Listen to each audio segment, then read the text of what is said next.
Заманбап 2 кабаттан турган бул мекеме Жумгал райондук ички иштер кызматкерлерине курулду. Ар бир тармактык бөлүмгө өзүнчө кабинеттер берилип, ичинде компьютерлер, интернет менен камсыздалды. Жыйындар залы да бар. Эми тартип сакчылары жылуу, жаркыраган имаратта ишин улантышат.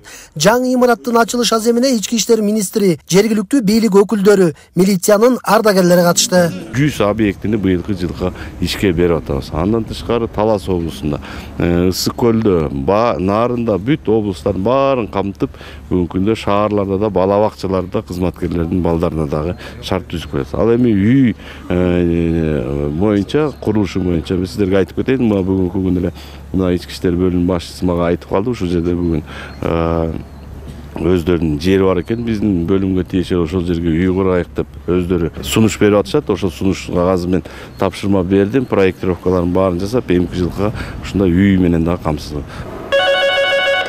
Жумалыровду помощник Элдебек. Жаңы имаратты куруу үчүн өлкө казынасынан 70 миллион сом сарпталды. Милициянын мекемеси өзүнчө спорт залы, оотханасы менен бүткөрүлдү. Эски имараттын бул бир аз эскилиги жеткендигине байланыштуу бир аз суугураак болгон иш алып барууга кичине тоскоолдуктар жаратып келчү. Азыр мына жаңы имаратка келгенибизден мына иш алып баруубузга аябай жеңил болуп, жылуу. Только иштеш керек бул жерден, кыргыз элине кызмат кылыш керек. Өзгөчө азыр жаңы кабыл алынып жаткан жаш кызматкерлерге жакшы болуп атат да шарттар. Биздин убакта чын эле эски роодо иштеп, баштан көп кыйынчылыктар өткөн.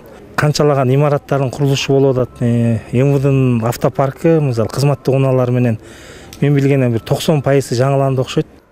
Белгилей кетсек, Нарын облусунда мындан тышкары Нарын шаардык ички иштер бөлүмүнүн имараты курулуп жатса, облустук башкармалыгында дагы реконструкциялоо иштери жүрүп жатат. Ошондой эле Ат башы, Кочкор районунун айылдарында милициянын бөлүмчөсүнүн жаңы имараттары курулуп бүтүп калды.